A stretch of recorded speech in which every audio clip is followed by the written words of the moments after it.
सबसे पहले खबरों का मेन्यू कार्ड, यानी कि आज हम आपको क्या दिखाने जा रहे हैं। कवर स्टोरी 8 बजे, माननीय जनता सब देख रही है 8 बजे।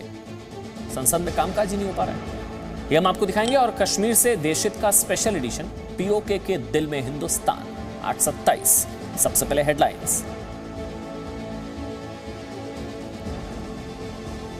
कर्नाटक के अगले मुख्यमंत्री को लेकर बीजेपी विधायक दल की बैठक शुरू। सूत्रों के हवाले से खबर, लिंगायत समुदाय से ही होगा अगला मुख्यमंत्री।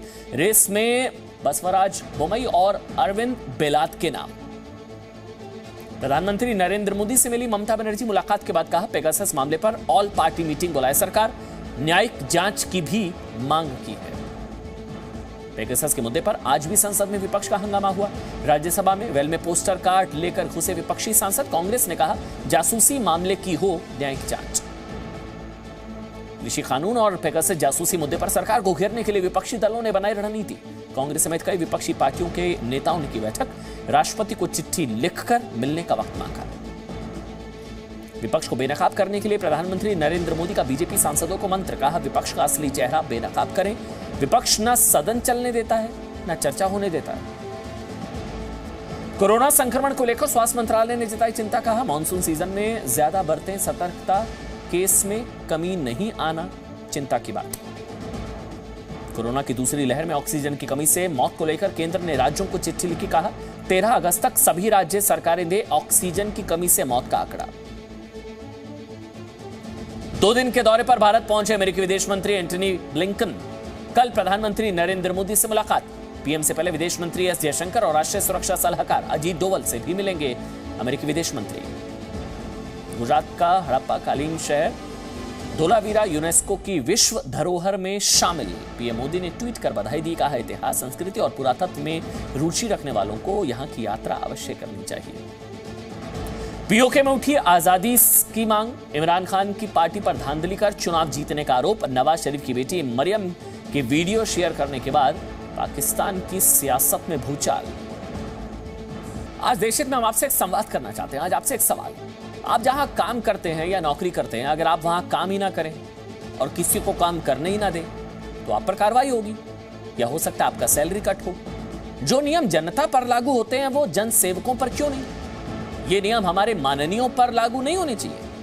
आज देशहित इसी सवाल के साथ कि जिनका मकसद सिर्फ हंगामा खड़ा करना है, कैसे भी संसद में काम ना हो, यह सुनिश्चित करना हो उन्हें आपके हमारे टैक्स से सैलरी क्यों मिले, उन पर क्या कार्रवाई होनी चाहिए। जो नेताजी माननीय बनकर संसद में पहुंचते हैं वो वहां जाकर अपना काम करते भी हैं या नहीं? यह गंभीर सवाल देश की संसद में सांसदों के व्यवहार को देखते हुए खड़ा हुआ है। 19 जुलाई से संसद का मानसून सत्र चल रहा है, 19 जुलाई से, और पहले ही दिन से विपक्षी दलों के सांसद संसद के अंदर कामकाज ही नहीं होने दे रहे। दोनों सदनों में कार्रवाई 2-2, 3-3 बार स्थगित हो रही है। जरूरी चर्चा ही नहीं हो पा रही है, विधायी कामकाज हो ही नहीं पा रहा है। परेशान होकर आज देश के प्रधानमंत्री नरेंद्र मोदी को भी कहना पड़ा कि देश को यह पता चलना चाहिए कि संसद के काम में रुकावट डाल कौन रहा है। ये प्रधानमंत्री ने कहा है। ये सब मिनिस्टर बैठे हैं, आप मंत्रियों के कामकाज में अवरोध पैदा कर रहे हो। आप मंत्रियों के कामकाज में अवरोध पैदा करते हो। सारे मंत्री बैठे हैं, अधीर रंजन जी, सब मंत्री बैठे हैं, आपको दिख नहीं रहे हैं क्या? आप मंत्रियों के कामकाज में अवरोध पैदा कर रहे हो, तख्तियां लगकर आप उनको भाषण नहीं देने दे रहे हो, उनका वक्तव्य नहीं देने दे रहे हो। ये आप लोकतंत्र की परंपराओं को आप तोड़ रहे हो।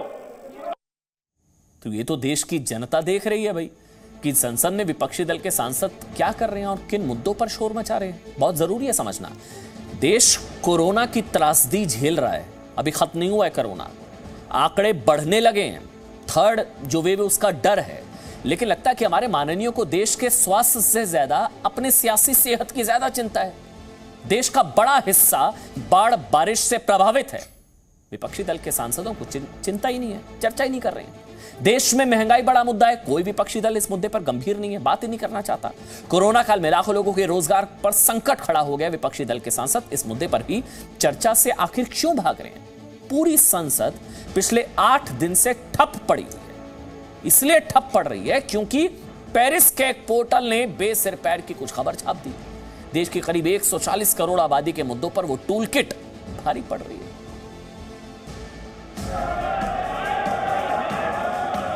प्लीज भाषण नहीं देने दे रहे, अपनी सीट पर जाएं। ये जनता देख रही है। इससे सदन की गरिमा भी नष्ट हो रही है। आप मंत्रियों के संसद की कार्रवाई शुरू होते ही दोनों सदनों के स्पीकर और सभापति बस यही कहते सुनाई पड़ते हैं। आपको कोई व्यक्तिगत पीड़ा है, माननीय सदस्य, आपको संसद सदस्य हैं, बेयर विथ मी प्लीज, मैं आपसे आग्रह करता हूँ। माननीय अध्यक्ष महोदय, शक्तियों के लिए जनता ने आपको चुनकर नहीं भेजा था। मंत्री जी को पूछना चाहता हूँ। माननीय सदस्य, शोर शराबा, हंगामा, कुछ तख्तियों से लेकर बैनर पोस्टर तक सदन में लहराए जाते हैं और पीठासीन अधिकारी किसी तरह सरकारी कामकाज चलाने की कोशिश करते हैं। आप इस चर्चा में शामिल हो, अपनी बातें रखें। सदस्यगण, ये क्वेश्चन आवर है, जो लोग वेल में हैं वो जाए कृपया अपनी सीट पर। Please go back to your seat, please cooperate. माननीय मंत्री जी, चेयर की ओर से कई बार अपील की जाती है, विनती की जाती है। कृपया बैठ जाइए। विपक्षी दलों के सांसदों को उनके कर्तव्य याद दिलाने की कोशिश की जाती है, लेकिन सब बेअसर। तरीकों का सुधारो, ठीक तरीके नहीं है। मैं पुनः अनुरोध करता हूं, जिस सदन में जनहित के मुद्दों पर चर्चा करने और नीतियां बनाने का काम होना चाहिए, वहां सांसद हंगामा और नारेबाजी में प्रतिस्पर्धा करते दिखते हैं। माननीय सदस्यगण, सदन में नारेबाजी के लिए कंपटीशन मत करो, जनता की समस्याओं में बोलने के लिए कंपटीशन करो। आप नारेबाजी में कंपटीशन कर रहे हैं, ये जनता देख रही है। आप जनता की समस्याएं अभाव में कंपटीशन करो। लेकिन लगता है कि इन सांसदों को ना तो जनता को देखने की फिक्र है, ना ही अपना कर्तव्य याद है।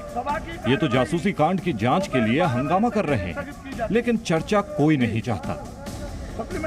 फिजूल बात करने में कोई फायदा नहीं।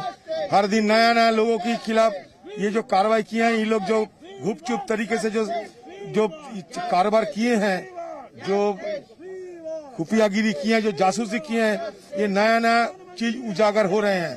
तो इस हालत में क्या डिस्कस करेंगे? यही हमारा मांग है, न्यायिक जांच हो।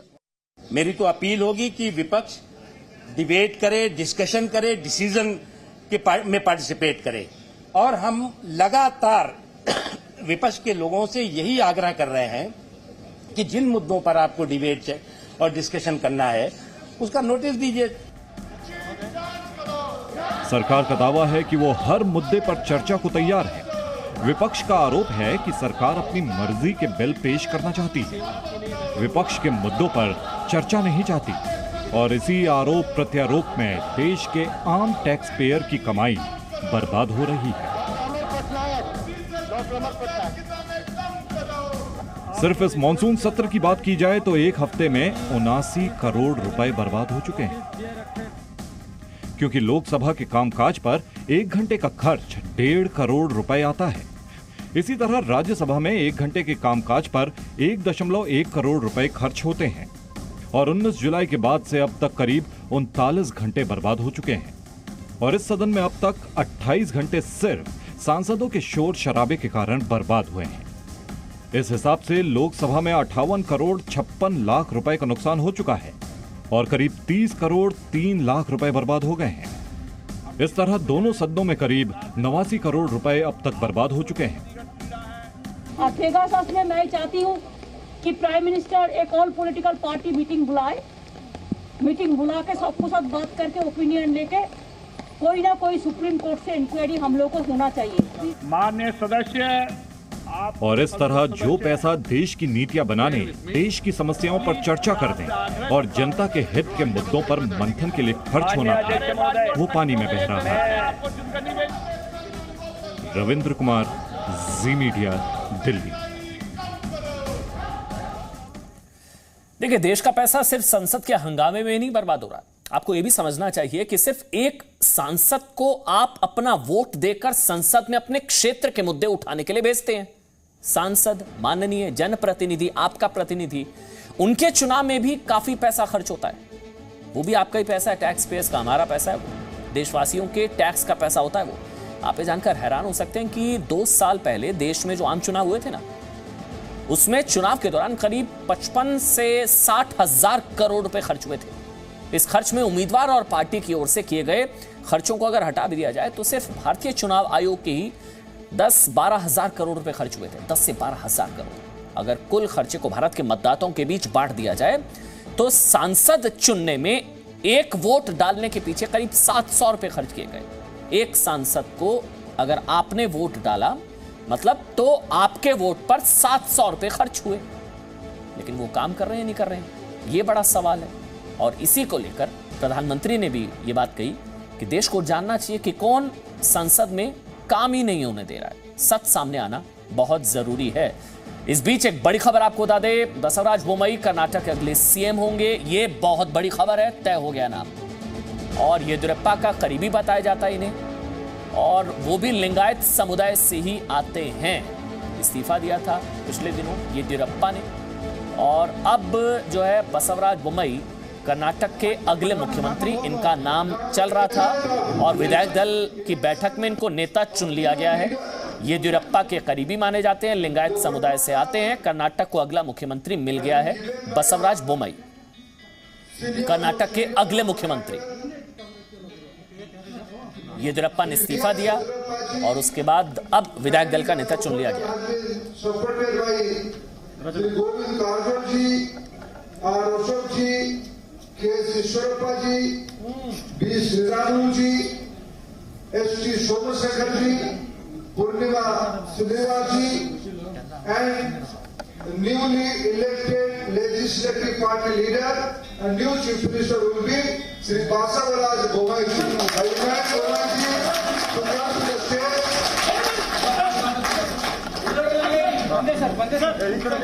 Bommai ji, please cooperate. Bommai ji.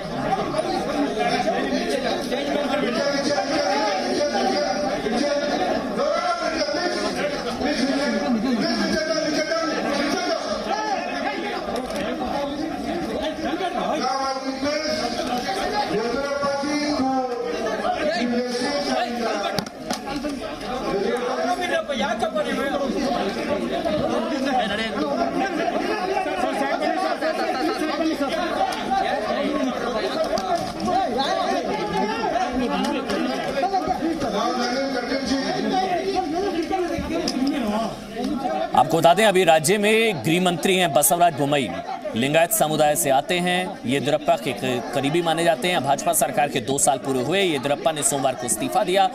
आज शाम 7 बजे ये बैठक बुलाई गई थी बेंगलुरु के कैपिटल होटल में। 7 बजे और 8-10 अभी 8-10 हो रहे हैं, फैसला हो भी गया घंटे में।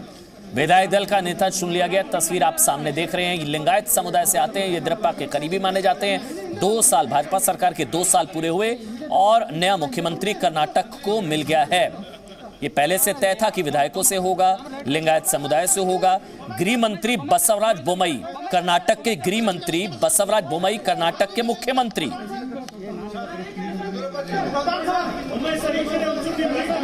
जयपाल, जी मीडिया संवाददाता जयपाल शर्मा इस वक्त हमारे साथ जुड़ चुके हैं। जयपाल, इनके नाम की भी चर्चा थी और इन्हीं के नाम पर मोहर लगी है।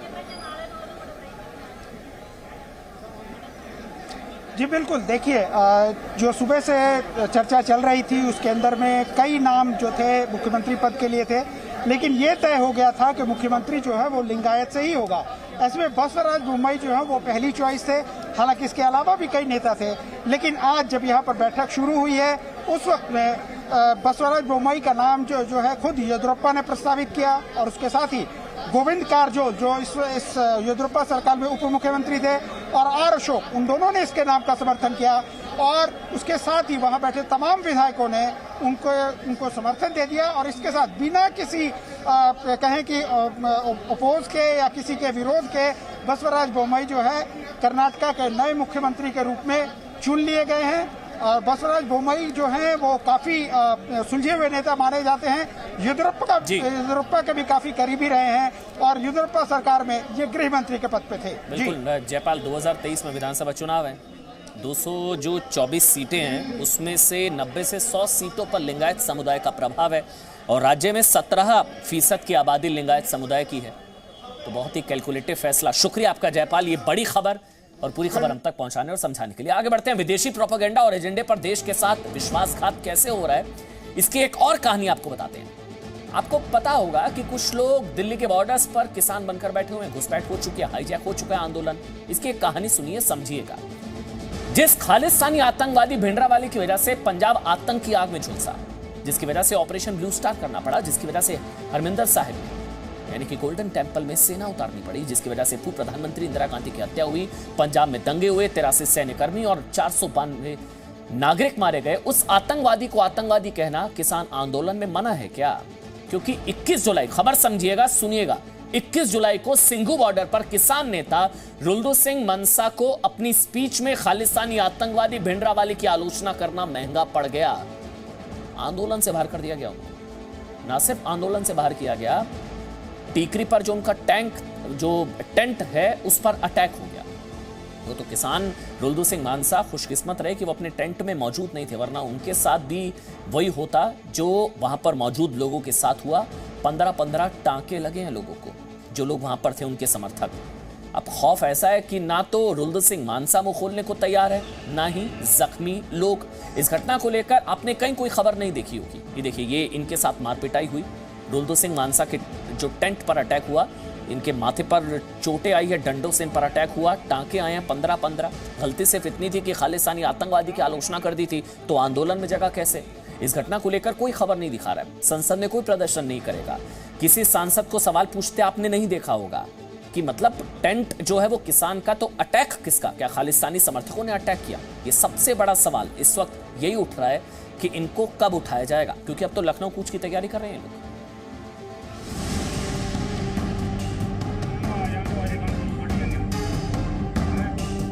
इस जख्मी शख्स को देख रहे हैं ना, ये उस जानलेवा हमले में बाल बाल बच गए हैं। इनके सिर पर 15 टांके लगे हैं, हाथ पैर, आंख, कान, हर जगह गंभीर चोट है। लेकिन ये इतनी दहशत में हैं कि हमला करने वालों के बारे में मुंह नहीं खोलना चाहते। लेकिन हम बताते हैं कि ये कौन है और इन पर हमला क्यों हुआ। ये पंजाब के किसान यूनियन प्रधान रुल्दू सिंह मानसा के समर्थक हैं और इनकी हत्या की कोशिश क्यों हुई, इसके संकेत आपको रुल्दू सिंह मानसा के इस भाषण से मिल सकते हैं। भौंकदे ने, सानू पता जेड़ा साडा पहला निशान हो गया, टुंडे बैठा सीगा, साडे नौजवानों नू भड़काता, उत्थे बैठा भड़काई गयागा, ते साडा 25,000 नौजवान पुलिस दे मुकाबलियां दे विच शहीद होया। उत्थे बैठे दा ओहदा कुछ नहीं गया। इको पन्नू जा हुण भौंकदागा, आ कर दो, फलाना चक दो, ते एक होर भौंकदागा, आ किसान लीडरां ने माड़ा फैसला। एक हफ्ते पहले रुल्दू सिंह मानसा का दिया यही भाषण अब उनकी जान के लिए खतरा बन चुका है। खालिस्तानी आतंकी गुरपतवंत सिंह पन्नू और भिंडरावाले के समर्थक अब रुल्दू सिंह मानसा की जान के दुश्मन बन बैठे हैं। ताजा मामला बहादुरगढ़ के सेक्टर 9 कम्युनिटी सेंटर के पास का है। वहां पंजाब किसान यूनियन के नेता रुल्दू सिंह मानसा का कैंप है। आरोप है कि सोमवार रात 9:30 बजे उस कैंप में कुछ हमलावर आते हैं। वो रुल्दू सिंह मानसा को खोजते हैं। जब उन्हें रुल्दू सिंह मानसा वहां नहीं मिलते हैं तो उनके कैंप में बैठे कुछ मासूम किसानों पर ही उन हमलावरों ने डंडे और लाठी से हमला कर दिया। इस हमले में मानसा जिला के गुरविंदर सिंह गंभीर रूप से घायल हो गए। उनके सर पर गहरी चोटें आई हैं। पता नहीं किस बात से कुछ दस्या नहीं, उन्होंने ऐं कही गया, कहते रुल्दू दस किथे। गुरविंदर दहशत में है और हमलावरों के बारे में पुलिस में शिकायत तक नहीं की है। और ये दहशत क्यों है?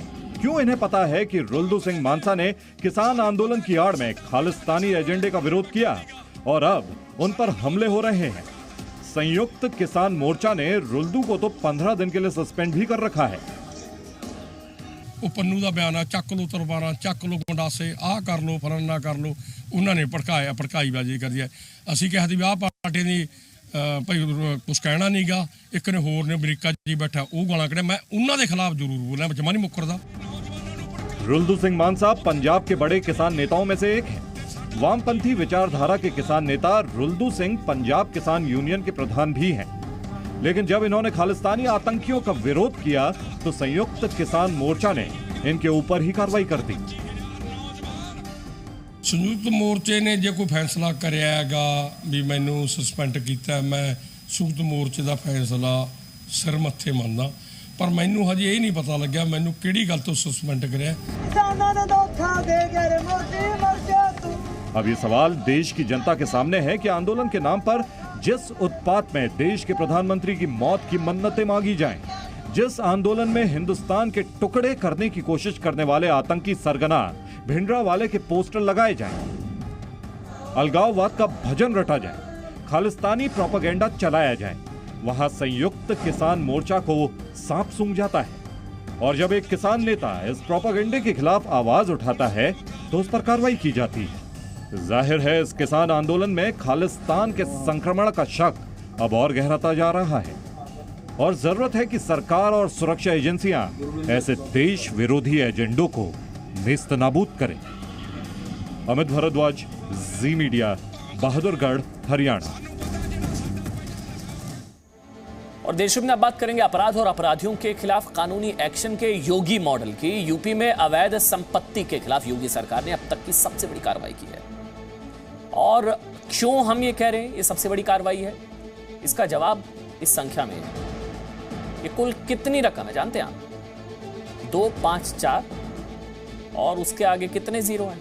गिनिए, 1, 2, 3, 4, 5, 6, 7, 254 पर कुल 7 जीरो हैं। ये कुल रकम हुई 2 अरब 54 करोड़ रुपए। योगी सरकार ने उत्तर प्रदेश की राजधानी लखनऊ में एक परिवार की 2 अरब 54 करोड़ की संपत्ति, अवैध संपत्ति जब्त करी है। फिर से सुनिए, 2 अरब 54 करोड़। अब आप सोच रहे होंगे कि आखिर वो आदमी कौन है, वो कैसा परिवार है जिसके पास अरबों की अवैध संपत्ति थी? ये वो शख्स, इसका नाम अजमत अली है।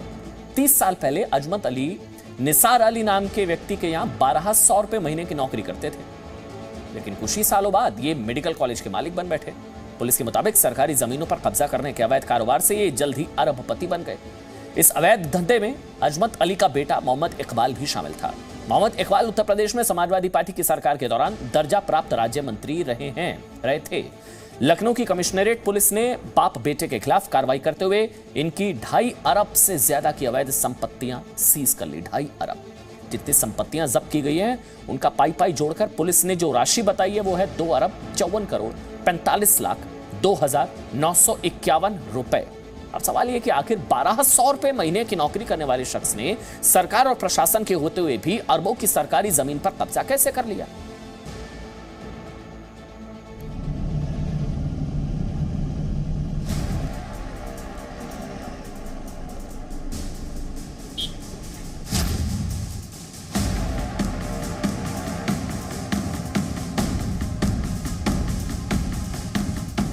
Career institute of medical science and hospital Lucknow के मड़ियाव थाना क्षेत्र के घैला गांव में बने इस मेडिकल कॉलेज का मालिक कल तक अजमत अली हुआ करता था, लेकिन अब ये कॉलेज प्रशासन के कब्जे में है। इस पूरे इलाके में, मैं इस वक्त मड़ियाव के घेला इलाके में ही मौजूद हूँ और जो इकबाल जो सपा सरकार में पूर्व दर्जा प्राप्त मंत्री रहा है उसने और उसके पिता ने किस तरह से सरकारी ज़मीनों पर कब्जा किया था। और सबसे महत्वपूर्ण बात यह थी कि कैरियर डेंटल कॉलेज का जो मालिक है वो कभी 1200 रुपये की नौकरी करता था, लेकिन 1995 से उसने बाकायदा एक ट्रस्ट बनाया और उस ट्रस्ट के जरिए जो इस पूरे इलाके में जो सरकारी रास्ते हैं, चक रोड है, सरकारी ज़मीनें हैं, उन पर कब्जा किया। अजमत अली एक साधारण परिवार से था। पुलिस के मुताबिक साल 1988 में वो निसार अली नाम के व्यक्ति के पास 1200 रुपए की नौकरी करता था, लेकिन जल्द से जल्द अमीर बनने की चाहत में अजमत अली ने गलत राह चुन ली। उसने सरकारी जमीन पर अवैध कब्जा शुरू कर दिया। साल 1995 में उसने शिक्षा के नाम पर चैरिटेबल ट्रस्ट का निर्माण कर सार्वजनिक सड़क की जमीन पर अवैध रूप से कब्जा कर लिया। एक तरफ वो जमीन पर अवैध तरीके से कब्जे कर रहा था, दूसरी ओर उस जमीन पर मेडिकल कॉलेज, हॉस्टल और दूसरी इमारत बनाते हुए आगे बढ़ रहा था। इस तरह से अजमत अली ने अपने बेटे, समाजवादी पार्टी की सरकार में दर्जा प्राप्त मंत्री रहे मोहम्मद इकबाल के साथ मिलकर 2.5 अरब से ज्यादा की अवैध संपत्ति बना ली, जिसे अब योगी सरकार में सीज कर दिया गया है। संबंधित अभियुक्तगण अजमत अली एवं मोहम्मद इकबाल की अवैध अर्जित संपत्ति जिसकी कुल कीमत 2 अरब 54 करोड़ 45,02,951 रुपये आज सक्षम न्यायालय के द्वारा राज्य के हक में कुर्क किया। लखनऊ कमिश्नरेट पुलिस के मुताबिक सोमवार को कार्रवाई के दौरान जब्त की गई 2.5 अरब रुपए से ज्यादा की संपत्ति में मेडिकल कॉलेज, 7 हॉस्टल, 5 जगहों पर जमीनें और 10 करोड़ से ज्यादा राशि की गाड़ियां शामिल हैं।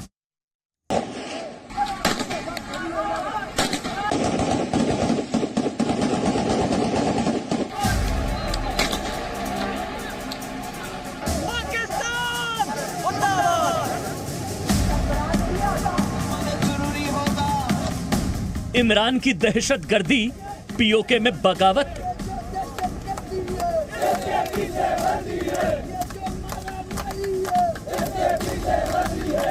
अगर ऐसी हरकत की तो मैं इंडिया को पुकारूंगा कि आपसे वो अच्छे हैं कि वो कम से कम ये काम तो नहीं करते जो आपने किया है यहाँ पे।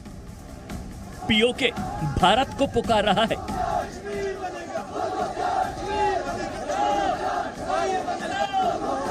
सीमा पार कश्मीर में अमन चैन के साथ तरक्की का असर अब पाकिस्तान में भी दिखाई दे रहा है। पाकिस्तान की इमरान सरकार के जुल्म सितम से परेशान, चुनाव में धांधली से परेशान पीओके के लोग अब हिंदुस्तान की तरफ देख रहे हैं। मरियम नवाज का ऐलान, फिर टूटेगा पाकिस्तान।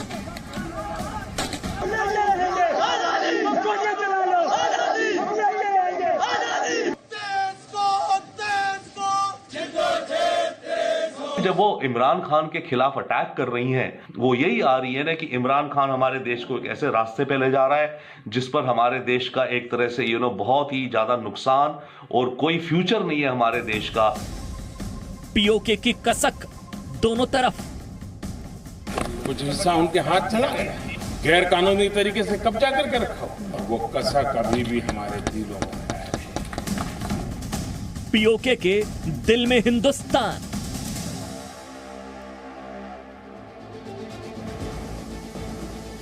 नमस्कार, देशहित का स्पेशल एडिशन सीधे जम्मू कश्मीर के पहलगाम से देख रहे हैं आप, जहां पर 370 हटने के बाद अमन और शांति के साथ साथ विकास भी तेजी से रफ्तार पकड़ रहा है। और अब ये खुशखबरी पाकिस्तान अधिकृत कश्मीर के लोगों तक पहुंच चुकी है और इसीलिए अब वो पाकिस्तान से आजादी को लेकर अपनी आवाज बुलंद कर रहे हैं। कुछ दिनों पहले पाकिस्तान ने चुनाव तो कराए, लेकिन किस तरह की धांधलेबाजी हुई, हिंसा हुई, लोकल्स ने इन चुनावों का विरोध किया और यहां तक कि 2 लोकल्स की मौत भी हो गई और सीधे तौर पर उंगली पाकिस्तान की फौज पर उठी। पीओके में गुस्सा है और पीओके पाकिस्तान से आजादी के माध्यम से हिंदुस्तान के विकास की तरफ बढ़ना चाहता है। अब बड़ी बात यह है जो हम आप तक पहुंचा रहे हैं वो ये कि पीएमएल नवाज की उपाध्यक्ष मरियम नवाज भी अब पीओके के सुर में सुर मिलाती दिखाई दे रही हैं। पूरे डिटेल्स हमारे इस रिपोर्ट में है, जो भारत के लिहाज से एक अच्छी खबर और इमरान खान अपने ही घर पर पूरे तरीके से बैकफुट पर।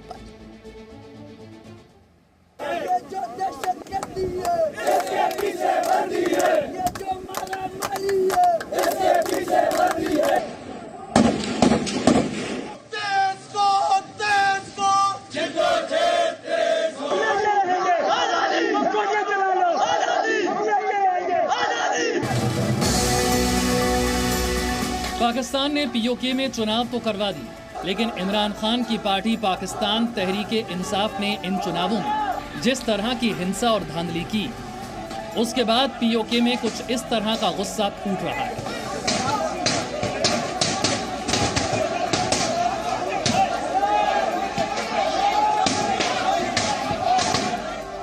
पुलिस का काम होता है चुनाव में हिंसा और धांधली ना हो, लेकिन बात अगर पाकिस्तान की हो और पुलिस इमरान खान की हो तो कहानी बिल्कुल उल्टी हो जाती है। विपक्षी पार्टियों का आरोप है कि पीओके में पुलिस ने इमरान खान की पार्टी को चुनाव जितवाने के लिए हर वो काम किया जो कम से कम वर्दी पहनने वालों को तो नहीं करना चाहिए।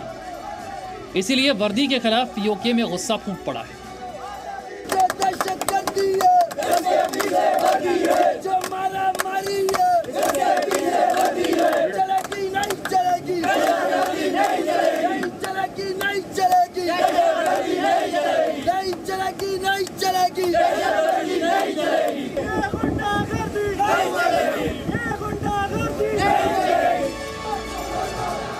ये पीओके की नीलम वैली का इलाका है, जहां लोगों ने चुनाव में हिंसा के खिलाफ उग्र प्रदर्शन किया। चुनाव के बाद भी पीओके में हिंसा हुई, जिसके विरोध में सड़कों पर जलते हुए टायर रखकर प्रदर्शन किया गया। पुलिस से भी प्रदर्शनकारियों की जोरदार झड़प हुई।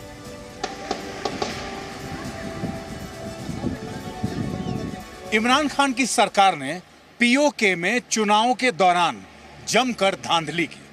इमरान खान की पार्टी तहरीके इंसाफ के कार्यकर्ताओं और पुलिस ने जमकर वहां दंगे करवाए, वहां हिंसा करवाई, और उसके बाद जब वहां नतीजे आए तो उन नतीजों को वहां की विपक्षी पार्टियों ने मानने से इनकार कर दिया। और अब हालत यह है कि पाकिस्तान की इमरान खान सरकार के खिलाफ पीओके में आवाज तेज हो गई है। लोगों ने वहां इमरान खान के खिलाफ अपनी आवाज बुलंद कर दी। अब जरा इन नारों को गौर से सुनिए। पीओके में क्या चल रहा है आपको समझ में आ जाएगा।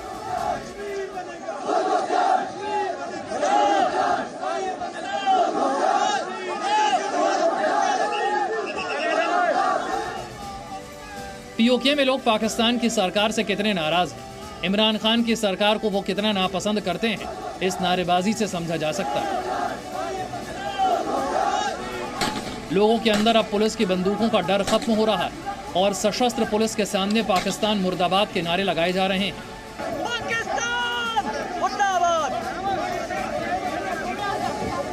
पाकिस्तान मुर्दाबाद। पीओके में अब की बार जो इलेक्शन हुई है ये बहुत ही अनयूजुअल हुई है। देखिए, अभी तक तो जो पीओके के अंदर इलेक्शन होती थी बहुत ही लोकल अफेयर होता था, उसको इग्नोर करते थे, कोई ज्यादा ध्यान नहीं देता था। और जो इलेक्शंस का कंडक्ट है उस पर भी बहुत बड़े सवाल उठ रहे हैं। तो ये सारे मामले इकट्ठे होकर के ऐसा माहौल हो गया पाकिस्तान में कि पीओके की इलेक्शन बहुत ही इंपॉर्टेंट एक तरह से हो गई है। और ऑब्वियसली तब वहां के जो अवाम है अब उसकी आवाज भी ज्यादा सुनने में आ रही है। अब सवाल उठता है कि पीओके के लोग चाहते क्या? पाकिस्तान के अत्याचारों से परेशान पीओके अब किसी भी कीमत पर पाकिस्तान के अवैध कब्जे से आजादी चाहता है, और अब पीओके के लोग खुलकर पुलिस के सामने इस बात को कहने से हिचकते भी नहीं।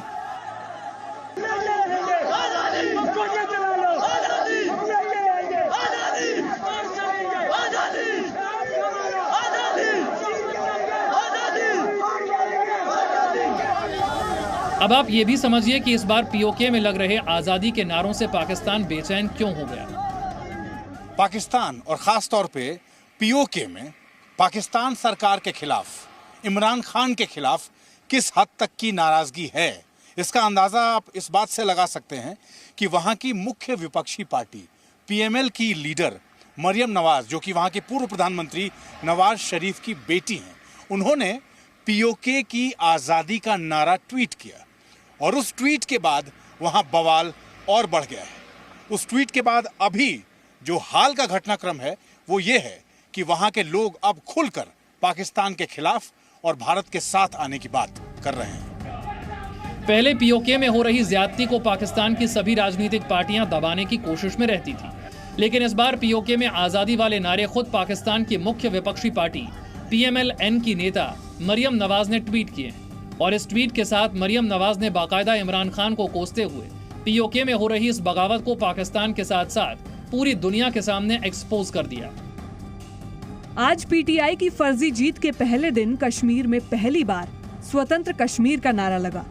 जब आप अब लोगों के वोट लूटते हैं, उन पर अत्याचार करते हैं, तो ऐसी ही घटनाएं सामने आती हैं। पाकिस्तान का मुख्य विपक्षी नेता अगर खुद सारी दुनिया को बता रहा हो कि पाकिस्तान की सरकार पीओके में अत्याचार कर रही है, तो कुछ भी कहने को बाकी नहीं रह जाता। मरियम नवाज शरीफ ये कह रही हैं कि देखिए, इमरान खान हमारे देश को चलाने में सक्षम नहीं है, इन्होंने हमारे देश पे कंट्रोल खो दिया है, हमारा देश बट रहा है, हमारा देश टूट रहा है। इस तरह के वीडियो आ रहे हैं हमारी आजाद कश्मीर से, जो कि कहते हैं कि हम भारत के साथ जुड़ेंगे, और इसके देखते हुए तो आजाद कश्मीर भी भारत को चला ही जाएगा, क्योंकि देखिए अवाम वहां की ऐसे कह रही है, वहां की अवाम दुखी है क्योंकि इमरान सरकार ढंग से काम नहीं कर रही है। ये तमाम सबूत इस बात की गवाही दे रहे हैं कि पीओके में पाकिस्तान का अत्याचार अब एक्सपोज्ड हो चुका है। इमरान खान बंदूक और हिंसा के दम पर पीओके के लोगों की आवाज दबाने की कोशिश कर रहे हैं, लेकिन बहुत दिनों तक ये आवाज दब नहीं पाएगी। शोपियां, जम्मू कश्मीर से अमित प्रकाश के साथ ब्यूरो रिपोर्ट, जी मीडिया।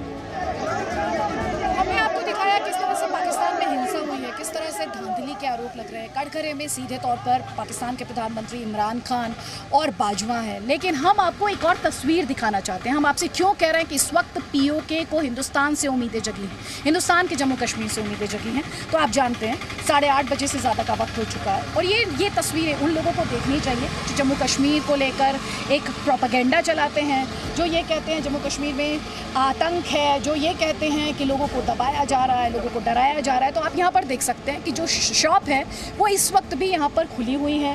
रेस्टोरेंट में लोग आराम से खाना खा रहे हैं। पूरे दिन में हमने ये देखा कि यहाँ पर बड़ी संख्या में टूरिस्ट आए हुए हैं जिनके रहने के पुख्ता इंतजाम किए गए हैं। तो आप देख सकते हैं कि जो प्रोपेगेंडा आप लगातार टीवी स्टूडियोज़ में या कुछ पॉलिटिकल पार्टीज़ के जो नुमाइंदे हैं या नेता हैं उनके माध्यम से देखते हैं, वो प्रोपेगेंडा किस तरह से एक्सपोज हो जाता है जब इस तरह की तस्वीरें घाटी से आती हैं। क्योंकि मैं इस वक्त पहलगाम में खड़ी हूँ। हम ये भी चाहते हैं कि भारत में जहां एक तरफ विकास का ये नैरेटिव तेजी से आगे बढ़ रहा है और पाकिस्तान का प्रोपेगेंडा लगातार एक्सपोज होता जा रहा है, उसमें एक और इंटरेस्टिंग डेवलपमेंट ये है कि पीओके में लोकल्स तो पाकिस्तान के खिलाफ है ही। अब जो इमरान खान के पॉलिटिकल ओपोनेंट्स हैं, बिलावल भुट्टो जरदारी का स्टेटमेंट भी आपको याद होगा, उन्होंने कहा था कश्मीर की समझ नहीं है इमरान खान को। और अब मरियम नवाज के ये कहने के साथ कि ये पीओके मांगे आज़ादी का जो वीडियो है उसके ट्वीट करने के साथ एक बात तो साफ है कि विपक्षी दल भी इस वक्त भारत की तरफ उम्मीद भरी नजरों से देख रहे हैं।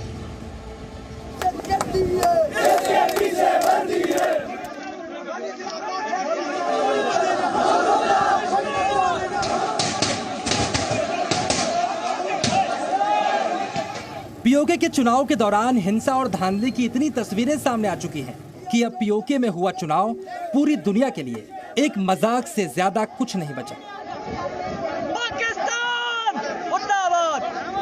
मरियम नवाज का आरोप है कि पीओके में इमरान खान की पार्टी धांधली और हिंसा के दम पर जीती है और वो किसी भी कीमत पर इस चुनाव परिणाम को स्वीकार नहीं करेंगे। शारदा मैदान जंग बन गया, या अल्लाह खैर। मरियम नवाज इसके सबूत के तौर पर कई वीडियो भी ट्वीट कर चुकी हैं।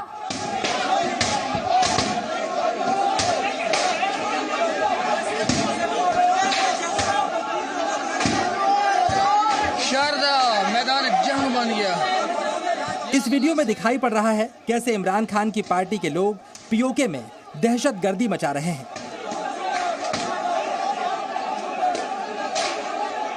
इमरान खान की पार्टी के लोग हर जगह तोड़फोड़ कर रहे हैं और स्थानीय लोगों की दुकानों में भी तोड़फोड़ की जा रही है।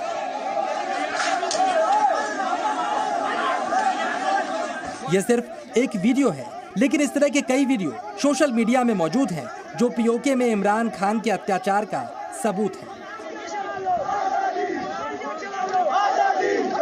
पाकिस्तान में अत्याचार बढ़ रहे हैं और बंदूक के दम पर लोगों की आवाज दबाई जा रही है, इसलिए अब पीओके के लोग भारत की तरफ उम्मीद भरी निगाहों से देख रहे हैं।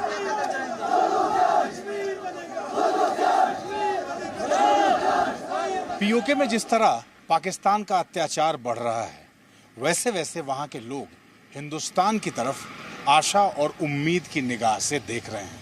अब तो पाकिस्तान की राजनीतिक पार्टियां भी भारत से मदद मांग रही हैं। PMLN के एक वरिष्ठ नेता ने इमरान खान सरकार को और प्रधानमंत्री इमरान खान को धमकी दी है कि अगर उनकी मांगें नहीं मानी गई, अगर पीओके में रहने वाले लोगों के खिलाफ अत्याचार बंद नहीं किया गया, तो वो भारत से मदद मांगेंगे। जी हाँ, पाकिस्तान की मुख्य विपक्षी पार्टी के नेता को अब हिंदुस्तान ही एक जरिया दिखाई दे रहा है जो पीओके को पाकिस्तान के जुल्मों से निजात दिलाएगा। पाकिस्तान की मीडिया के सामने दिया गया पाकिस्तान मुस्लिम लीग नवाज के उम्मीदवार चौधरी मोहम्मद इस्माइल गुर्जर का पूरा बयान सुनिए। इसका मतलब ये है कि आप गवर्नमेंट के सामने बोल ही नहीं सकते, बात ही नहीं कर सकते, हमें इलेक्शन लड़ने का हक नहीं है। अगर ऐसी हरकत की तो मैं इंडिया को पुकारूंगा कि आपसे वो अच्छे हैं कि वो कम अज कम ये काम तो नहीं करते जो आपने किया है यहाँ पे। तो मैं इसकी परजोर मज़ामत करता हूँ और वार्निंग भी देता हूँ कि ये आज़ाद कश्मीर के लोग हैं, आज़ाद कश्मीर का इलेक्शन है, इसको पुरअमन रहने दें, इसमें कोई ऐसी शरारतबाजी ना करें। साफ है, अब पाकिस्तान की राजनीतिक पार्टियां भी इमरान खान के राज से इतना उकता गई हैं कि उनको हिंदुस्तान से उम्मीद नजर आ रही है। पर हमें किसी भ्रम में नहीं रहना चाहिए कि पाकिस्तान के पॉलिटिकल लीडर्स कोई भी हो वो कहेंगे कि हमें भारत से मदद लेनी है, परंतु पॉलिटिक्स में रेटरिक होता है तो वो इस रेटरिक का फायदा उठा रहे हैं कि पीओके में स्लोगन्स आ रहे हैं कि हम भारत चले जाएंगे, तो वो इमरान खान पे इल्जाम लगा रहे हैं, देखो आपके चलते ये हाल हो गया हमारे देश का कि हमारे देश के टुकड़े टुकड़े हो रहे हैं और आजाद कश्मीर के लोग अब भारत में जाने की बात कर रहे हैं। इसका मतलब इमरान खान इनकॉम्पिटेंट है। वैसे पाकिस्तान में जिस तरह इमरान खान की लोकप्रियता लगातार गिर रही है, पीओके में लोगों को लोकतांत्रिक और बुनियादी अधिकार तक नहीं मिल रहे। पीओके को भारत में ही अपना तारनहार नजर आ रहा है, क्योंकि पीओके भी देख रहा है किस तरह आर्टिकल 370 खत्म होने के बाद भारत में कश्मीर के लोग तरक्की और अमन की राह पर लगातार आगे बढ़ रहे हैं। ब्यूरो रिपोर्ट के साथ अमित प्रकाश, जी मीडिया, शोपियान, कश्मीर।